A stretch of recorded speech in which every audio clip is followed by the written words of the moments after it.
Case. Second case, अगर ऐसे हुआ y एक्सिस में और इस x एक्सिस में देखा था positive positive negative negative positive overlap. y axis में भी सेम, अगर यहाँ पे पॉजिटिव यहाँ पे भी पॉजिटिव, उसी सेम लोब्स के साथ नेगेटिव और नेगेटिव, ये दोनों ऑर्बिटल जब बॉन्ड बनाएंगे तब जो हमारा ओवरलैप होगा वो कैसा ओवरलैप होगा, पॉजिटिव ओवरलैप, पॉजिटिव ओवरलैप। ठीक है, ये दोनों हमारे एग्जांपल्स थे पॉजिटिव ओवरलैप की। अब देखते हैं negative overlap, the third type of overlap. 3 types है, पहली दूसरी हमने देख ली पॉजिटिव ओवरलैप, तीसरी सॉरी पॉजिटिव ओवरलैप तो एक टाइप ही है। पहली टाइप आपने देख ली पॉजिटिव ओवरलैप, एक्स एक्सिस के लिए भी देख ली, वाई एक्सिस के लिए भी देख ली। Second type is negative overlap. Positive overlap में दो ऑर्बिटल्स जब बॉन्ड बना रहे थे, ऊपर वाले लोग दोनों के सेम पॉजिटिव पॉजिटिव, नीचे वाले लोग दोनों के सेम, साथ साथ जो लोग हैं वो दोनों सेम नेगेटिव नेगेटिव, और बन रहा था चाहे एक्स एक्सिस में हो चाहे जेड एक्सिस में हो पॉजिटिव ओवरलैप। अगर नेगेटिव ओवरलैप के केस में क्या होगा, अगर उस वाई एक्सिस में ऊपर वाले लोग पॉजिटिव इस ऑर्बिटल का दूसरे ऑर्बिटल का, ऊपर वाले लोग नेगेटिव, इसका नेगेटिव इसका पॉजिटिव, एक पॉजिटिव है तो दूसरा नेगेटिव ही होगा, एक नेगेटिव है तो दूसरा पॉजिटिव होगा, और दोनों ऑपोजिट साइन के, ऊपर वाले और नीचे वाले लोग दोनों ऑर्बिटल्स के ऑपोजिट साइन के, एक पॉजिटिव एक नेगेटिव। तो ये दोनों मिलकर मॉलिक्यूल ही नहीं बना पाएंगे, इन दोनों का मिलन ही नहीं हो पाएगा, ये मॉलिक्यूल ही नहीं बना पाएंगे। So in this case no molecule is formed. पहला केस नेगेटिव ओवरलैप का। So this is an example of negative overlap, जिसमें अभी आपने देखा कोई बॉन्ड नहीं बना, अभी फिलहाल ये हमने देखा, ये तो वाई एक्सिस में देखा, जेड एक्सिस में देख लेते हैं, सॉरी एक्स एक्सिस में ये पॉजिटिव तो ये नेगेटिव, मतलब सामने वाले लोग ऑपोजिट साइन के होंगे, और एक ऑर्बिटल में एक लोग अगर पॉजिटिव है तो दूसरा नेगेटिव, एक नेगेटिव तो दूसरा पॉजिटिव, और दो ऑर्बिटल्स के आपस में जो सामने लोग है वो ऑपोजिट साइन के साथ है।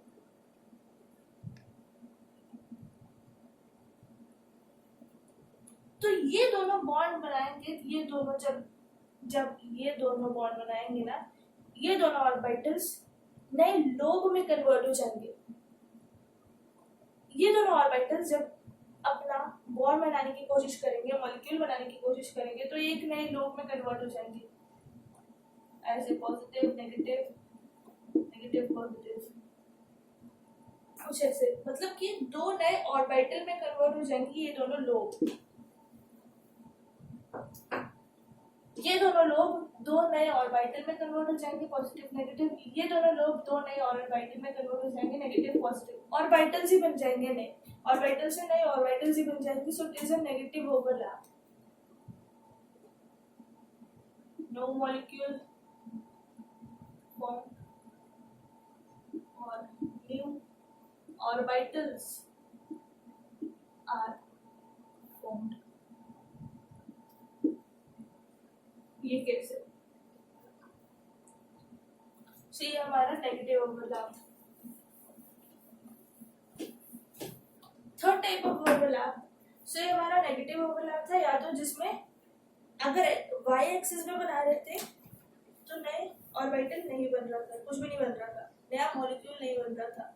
अगर एक्स एक्सिस में बनाएंगे तो उसमें एक्स एक्सिस में क्या होगा, अगर एक्स एक्सिस में बनाएंगे तो नया ऑर्बिटल बन जाएगा, दो लोब से नया ऑर्बिटल ही बन जाएगा। Third, so actually no molecule is form, दोनों ही केस में मॉलिक्यूल तो बना ही नहीं, ऑर्बिटल बनाना है दूसरे केस में, एक्स एक्सिस के केस में मॉलिक्यूल तो बना ही नहीं था, लोब से नया ऑर्बिटल बन गया था। सो कोई भी मॉलिक्यूल दोनों ही केस में नहीं बना, no molecule formed. Zero overlap is the third type of overlap. कितने भी लिखने? Zero overlap is the third type of overlap. Zero overlap में क्या होगा? इसमें कुछ भी हरकत हो जाएगी जो पॉसिबल ही नहीं है, आपको सामने समझ आ जाएगा ये पॉसिबल ही नहीं। अभी तक सेम एक्सिस में बॉन्ड बनने जा रहे थे, दो ऑर्बिटल सेम एक्सिस में आ रहे थे, अब क्या होगा? एक वाई एक्सिस में ऑर्बिटल है, उसका पॉजिटिव ये नेगेटिव लो, कहीं पे भी नेगेटिव पॉजिटिव लिख दो, ठीक है। ये वाई एक्सिस में है, आप देख सकते हो वाई एक्सिस में है ना, और ये दूसरा ऑर्बिटल जो आएगा वो एक्स एक्सिस में होगा, दूसरा ऑर्बिटल जो आएगा वो एक्स एक्सिस में होगा। तो एक वाई एक्सिस में दूसरा एक्स एक्सिस में, तो ये बॉन्ड नहीं बना सकेंगे। क्योंकि क्यों, कैसे पता चला? अभी थोड़ी देर पहले मैंने बताया था, जब दैट इज जेड एक्सिस हमारी मॉलिक्यूलर एक्सिस होती है, फिर मैंने बताया था कि अच्छा Z axis molecular axis, Z axis पे सबसे पहला बॉन्ड बनेगा, ये एजम्पशन है ना। तो उसमें हमने देखा था P Z P X P Y. मैं एक चीज वहां से ये भी रिवाइज कराना चाहती थी आपको कि सेम एक्सिस में ही बॉन्ड बनते हैं। एक जेड एक्सिस में होगा, एक जेड एक्सिस में होगा तो दूसरा भी जेड एक्सिस में होगा, एक वाई एक्सिस में होगा तो दूसरा भी वाई एक्सिस में होगा, एक एक्स एक्सिस में होगा तो दूसरा भी एक्स एक्सिस में होगा, तभी बॉन्ड बनेगा। ऐसे बॉन्ड नहीं बनेगा, अगर सेम एक्सिस में होंगे तभी बॉन्ड बनेगा, वरना नहीं। तो ये बात मेरी कान खोल के सुन लो, दैट ओवरलैपिंग हमेशा सेम एक्सिस में होगी। ये तो वाई एक्सिस में है, ये एक्स एक्सिस में है, ओवरलैपिंग तो किसी भी तरीके से यहाँ पे पॉसिबल ही नहीं। यहाँ पे बॉन्ड बनने का सवाल तो बनता ही नहीं, मॉलिक्यूल बनने का सवाल बनता ही नहीं, ओवरलैपिंग होने का सवाल बनता ही नहीं। यहाँ पे ओवरलैपिंग नहीं होगी, पी एक्स और पी वाई की कोई ओवरलैपिंग नहीं होती है। So these are the three types of overlapping. Positive overlap, देखो जब पॉजिटिव ओवरलैप में जब ओवरलैपिंग होगी ना, तब तो क्या होगा? पॉजिटिव ओवरलैप क्यों बोला? आपको क्वेश्चन आ रहा होगा दिमाग में, भाई पॉजिटिव ओवरलैप क्यों बोला, नेगेटिव ओवरलैप क्यों नहीं बोला, पॉजिटिव ही क्यों बोला? पॉजिटिव ही क्यों बोला? ये जैसे एक्स एक्सिस में लिखा था ना, पॉजिटिव नेगेटिव, ये साइड वाइज था। चलो सामने से ले आते हैं, हेड ऑन ले आते हैं। पॉजिटिव सामने वाले लोग का सेम साइन होता है, remember that in positive overlap, ठीक है। तो जब ये दोनों मिलकर बॉन्ड बनाएंगे, ये दोनों ऑर्बिटल्स, चेक कर लो दोनों सेम एक्सिस में, बिल्कुल एक्स एक्सिस में है दोनों की दोनों, तो पीएक्स और पीएक्स ओवरलैप हो सकता है।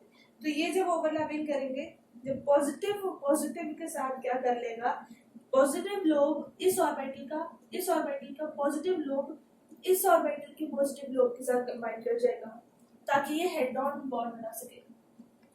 सो कुछ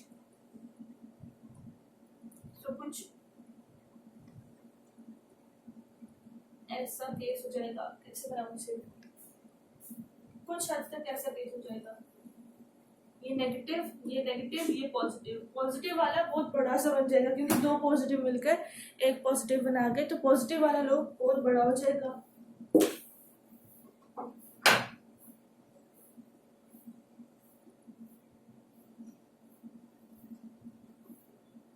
negative and this is positive, ठीक है। दैट इज व्हाई, क्योंकि पॉजिटिव वाला लोग इतना बड़ा बन गया पॉजिटिव वाला, इसलिए पॉजिटिव लोग कहते हैं इसे, सॉरी पॉजिटिव ओवरलैप, ठीक है। एंड नेगेटिव ओवरलैप में हेड ऑन देख रहे हैं। अब मैं क्या बता रही हूँ आपको, अभी जैसे अभी मैंने शुरू कर दिया वापस, ये मैं रिवाइज नहीं कर रही हूँ, ये एक्चुअली मैं आपको पाई बॉन्ड बना रही हूँ, सॉरी सिग्मा बॉन्ड बता रही हूँ। हमने अभी तक जितने भी ये तीनों ओवरलैप देख लिए, मगर वो सब हमने देखे थे पाई बॉन्ड वाले, सारे ऐसे मिल रहे थे, पॉजिटिव नेगेटिव, या फिर सेम पॉजिटिव नेगेटिव, या फिर same X axis Y axis में पॉजिटिव नेगेटिव, ऐसे हो रहा था ना, पाई बॉन्ड बन रहे थे ना साइड वाइज सबके। चाहे बन रहे हो नहीं बन रहे हो, मगर हमने पाई बॉन्ड के लिए देखा था। मगर अब हम हेड ऑन के लिए देख रहे हैं, रिमेंबर दैट पार्ट। अब हम दूसरी बारी दोबारा देख रहे हैं types of overlapping for sigma bond. तो हमने पॉजिटिव ओवरलैप का देख लिया, जब हेड ऑन ओवरलैप करेंगे सिग्मा बॉन्ड बनाएंगे। ये पॉजिटिव ऐसे बन गया था हेड ऑन होके,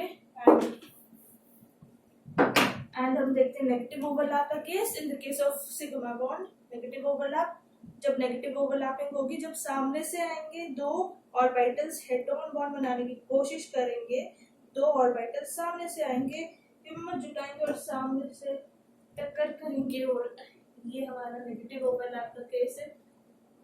पॉजिटिव नेगेटिव, मतलब कि सामने वाले लोग जिस केस में सेम ना हो, नेगेटिव एक नेगेटिव है दूसरा पॉजिटिव है।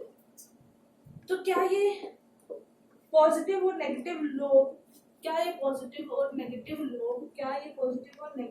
लोग नए ऑर्बिटल बना सकते हैं? क्या होगा? ये अपना ही नया ऑर्बिटल बना लेंगे, मतलब कि दोबारा नए ऑर्बिटल्स ही बन जाएंगे। इसके केस में दोबारा नए ऑर्बिटल्स ही बन जाएंगे, बिल्कुल वैसे जैसे पाई बॉन्ड के केस में देखा था, उसमें भी दोबारा नए ऑर्बिटल्स ही बन गए थे, मगर कई नया मॉलिक्यूल नहीं बना था। सिग्मा बॉन्ड में भी वही होगा, नए ऑर्बिटल बन जाएंगे, कोई नया मॉलिक्यूल नहीं बन पाएगा। So no bond is formed in this case also. In the case of sigma bond head on overlapping करने जब आएंगे। थर्ड केस हमारा है zero overlap. In the case of sigma bond head on जब bond बनाने की कोशिश करेंगे जीरो ओवरलैप, तो इसमें तो ऑब्वियसली बस सामने से आएंगे, जीरो ओवरलैप में सामने से आएंगे, और वो तो पॉसिबिलिटी, जीरो ओवरलैप तो सेम है। हमने ये देखा था ना, एक अलग एक्सिस में, दोनों अलग एक्सिस में होंगी, एक बार एक्सिस में एक एक्सिस में, तो जैसे भी आए बस जीरो ओवरलैप ही करेगा। दिस इज जीरो ओवरलैप, जिसमें कोई बॉन्ड नहीं बनता,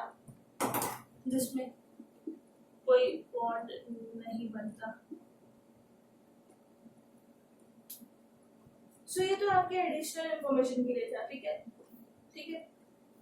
ये तो बस आपके एडिशनल इंफॉर्मेशन के लिए था। सो these were the 3 types of overlapping. Now we have completed with the 3 types of overlapping. तो चलो प्रैक्टिस करते देखते हैं कि क्या हमें अब अगर कोई क्वेश्चन पूछे इसके रिलेटेड तो आप बता सकते हो, आंसर दे सकते हो। तो आप देख सकते हो इस केस में हमारे कितने कार्बन एटम्स है, 3, और हाइड्रोजन के 8 का एटम्स है हाइड्रोजन के, ठीक है। So total number of sigma bonds, कितने सिग्मा बॉन्ड बनेंगे? सिग्मा बॉन्ड मतलब कि पहली बारी जो बॉन्ड बनेंगे, पहली बारी single bond represent sigma bond. तो 1 2 3 4 5 6 7 8 9 10 1 2 3 4 5 6 7 8 9 10 सिग्मा बॉन्ड्स बनेंगे। इस केस में कितने sigma bonds? 10 sigma bonds, 10 sigma bonds. Total pi bond है ही नहीं, पाई बॉन्ड नहीं है, दिख रहा ही नहीं कोई पाई बॉन्ड, तो कहाँ से लिखेंगे? Zero pi bond. आपको लगा कि कोई पाई बॉन्ड है इसमें, सिग्मा बॉन्ड के अलावा और कोई आगे और बढ़ के एक और बॉन्ड बना है किन्हीं दो एटम्स के बीच में? नहीं। देन टोटल sp ओवरलैप ये क्या मतलब? तो उसके लिए sp ओवरलैप और pp ओवरलैप देखने के लिए आप क्या करो, आप देखो कार्बन और हाइड्रोजन एटम्स है ना, चेक कर लो, सिर्फ कार्बन और हाइड्रोजन के ही एटम है इसके अंदर, चेक कर लो। कार्बन के इलेक्ट्रॉनिक कॉन्फ़िगरेशन क्या है? कार्बन का atomic number 6, electronic configuration will be yes 1s2 2s2 and 2p2 बिल्कुल, एंड हाइड्रोजन की विल बी 1s1। इसका s ऑर्बिटल, इसका p orbital, s orbital p orbital. Hydrogen और कार्बन के बीच में sp ओवरलैप होगा, और कार्बन के बीच में pp ओवरलैप, क्योंकि कार्बन का आउटरमोस्ट हमारा सबसे बाहर वाला स्फीयर जो होता है, हमारा सॉरी ऑर्बिटल जो होता है वो p शेप का होता है, और हाइड्रोजन का s शेप। तो कार्बन का p शेप, हाइड्रोजन का s शेप। तो sp ओवरलैप मतलब कि sp ओवरलैप मतलब कि हाइड्रोजन और कार्बन के बीच में कितनी बारी ओवरलैपिंग हुई है? हाइड्रोजन और कार्बन 1 2 3 4 5 6 7 8 कितनी बारी sp ओवरलैपिंग हुई है? कितनी बारी स्फीयर और डबल शेप के बीच में ओवरलैपिंग हुई है? 8. Now pp overlap, total number of pp overlap double shape और डबल शेप ऑर्बिटल्स के बीच में कितनी बारी ओवरलैपिंग हुई है? मतलब कि कार्बन और कार्बन के एटम्स के बीच में, क्योंकि दोनों के ही डबल शेप है। 1 2 इन दोनों के बीच में 1, इन दोनों के बीच में 1, तो 2 पीपी ओवरलैपिंग हुई है, 2 बारी पीपी ओवरलैपिंग हुई है। 2 ठीक है। सो ये हमारे क्वेश्चंस थे। और एग्जांपल देख लेते हैं, एक और ऐसे ही एग्जांपल देख लेते हैं। तो अब इस क्वेश्चन में देख लेते हैं total number of sigma bonds कितने हैं। पहला क्वेश्चन ये है। अब जैसा मैंने बताया आपको, जैसा मैंने पिछले केस में सीधा 10 लिख दिए थे, वैसा नहीं करना है आपको। एक्चुअली वैसा नहीं करना है। वैसे तो आप देख सकते हो कि कितने सिग्मा बॉन्ड्स है, आप इधर बॉन्ड्स देख सकते हो कितने सिग्मा बॉन्ड है। 1 2 3 4 5 6 7 8 9 10, इधर भी 10 सिग्मा बॉन्ड्स है। इस केस में total number of sigma bonds 10 है, मगर मैं 10 नहीं लिखूंगी अभी। क्यों? कैसे पता चला सिग्मा बॉन्ड्स का मेरे को? क्योंकि मेरे को पता है सिग्मा बॉन्ड्स कैसे बनते हैं। जब एस शेप्ड और P shaped atomic orbital overlap करेंगे, और जब पी शेप्ड और P shaped head on overlapping करेंगे, P shaped atomic orbitals head on overlapping करेंगे, तब पाई बॉन्ड बनेगा। तो अभी तो मैं इसको इक्वल टू करके 10 लिख दूंगी, मगर आगे जाके देखो क्या करेंगे। ठीक है, इसको इतना नहीं लिखना है, इसको प्रॉपर तरीके से लिखना है, वो हम देखेंगे अभी थर्ड और फोर्थ क्वेश्चन कंप्लीट करके। नंबर ऑफ पाई बॉन्ड, कितने पाई बॉन्ड बने? कार्बन और कार्बन एटम्स के बीच में आप देख सकते हो, एक बार सिग्मा बॉन्ड बन गया, दूसरी बारी बना पाई बॉन्ड, दूसरी बारी बना पाई बॉन्ड, यहाँ पे 2 पाई बॉन्ड है, 2 पाई, तो कितने? 2 pi and pi, 3 pi, 3 pi bond. P P sideways जब ओवरलैप किया, पीपी जब साइडवाइज ओवरलैप किया गया, तो 3 पाई बॉन्ड बने। तो यहाँ से इधर भी आंसर मिल गया हमें, क्योंकि कार्बन का हमारा atomic orbital is P shaped, and वो साइडवाइज जब ओवरलैप करेंगे तभी तो पाई बॉन्ड बनेगा। एंड यहाँ पे पीपी ओवरलैप कितने हुए? पीपी ओवरलैप मतलब कि कार्बन और कार्बन के बीच, वो हम यहाँ से लिखेंगे। पीपी ओवरलैप मतलब कि कार्बन और कार्बन के बीच कितनी बारी ओवरलैपिंग हुई? कितनी बारी? कार्बन और कार्बन के बीच में कितनी बारी ओवरलैपिंग हुई? 1 2 3 4 5 6 एंड 7, 1 2 3 4 5 6 एंड 7, 7 बारी ओवरलैपिंग हुई कार्बन और कार्बन के बीच में। बट उससे पहले यहाँ पे देखो, PP head on sigma bond 7 लिख दिया, मगर 7 आया कैसे? पीपी ओवरलैप में जो हेड ऑन बॉन्ड बने वो कितनी बारी बने? पहली बारी जो बने सिग्मा बॉन्ड बने, वो कितनी बारी बने कार्बन और कार्बन के बीच में? 1 2 3 4, 4 पीपी हेड ऑन बॉन्ड बने sigma bond. And PP sideways मतलब कि उन्हीं कार्बन एटम्स के बीच में 2 बारी, दूसरी बारी या फिर तीसरी बारी जितने साइडवाइज बॉन्ड बने पाई बॉन्ड, वो 1 2 3 3 पाई बॉन्ड बने, 3 पाई बॉन्ड बने। ठीक है, सो यहाँ पर पीपी ओवरलैप की वजह से सिग्मा बॉन्ड बना एंड पीपी हेड ऑन की वजह से सिग्मा बॉन्ड बना। एसपी ओवरलैपिंग कितनी बारी हुई? सिग्मा बॉन्ड कितनी बारी बना बाय द एसपी ओवरलैप, मतलब कि हाइड्रोजन का एस शेप्ड ऑर्बिटल और कार्बन का पी शेप। सिग्मा बॉन्ड 1 2 3 4 5 6, कितनी बारी? 6। ठीक है, 6 एसपी ओवरलैप 6 है।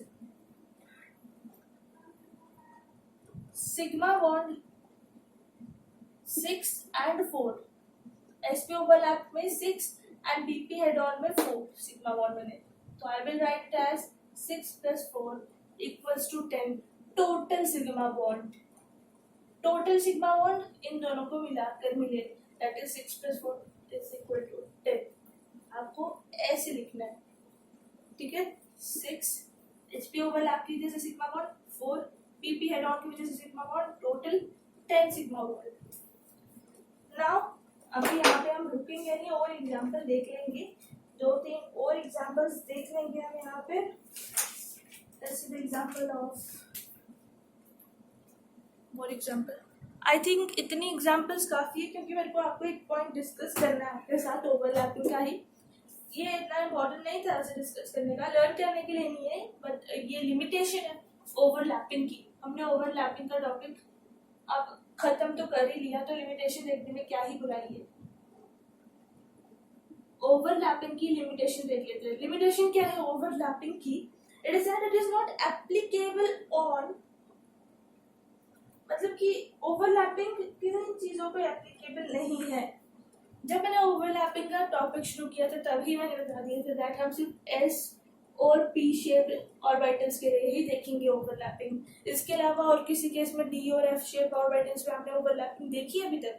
नहीं, क्योंकि उनके ऊपर ये एप्लीकेबल नहीं है। सो this is the first point, that it is not applicable on D and F shape orbitals. First point.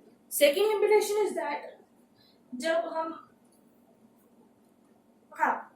Molecule के फॉर्मेशन तक तो बात कर लेते हैं, ठीक है, मॉलिक्यूल की फॉर्मेशन हुई, मगर क्या हम उसकी शेप, क्या हम उसकी ज्योमेट्री की बात करते हैं कि मॉलिक्यूल बन तो क्या, हम बस उतनी बात करते हैं तो ये बॉन्ड बनाएंगे और मॉलिक्यूल बनाएंगे, इधर तक बात खत्म कर देते हैं। मगर हम मॉलिक्यूल के ऊपर स्टडी नहीं करते। जो वो दो ऑर्बिटल्स जब बॉन्ड बनाते हैं तब जो मॉलिक्यूल बनता है उसकी स्टडी तो हमने नहीं की। सो हमने मॉलिक्यूल की, we are not talking about the molecule की shape and geometry। और आपको पता होना चाहिए कि शेप और ज्योमेट्री में कुछ डिफरेंस है। एक्चुअली शेप जो है ना ये चेंज कर सकते हैं, किसी भी मॉलिक्यूल की शेप को हम चेंज कर सकते हैं, मगर किसी भी मॉलिक्यूल की ज्योमेट्री को हम चेंज नहीं कर सकते।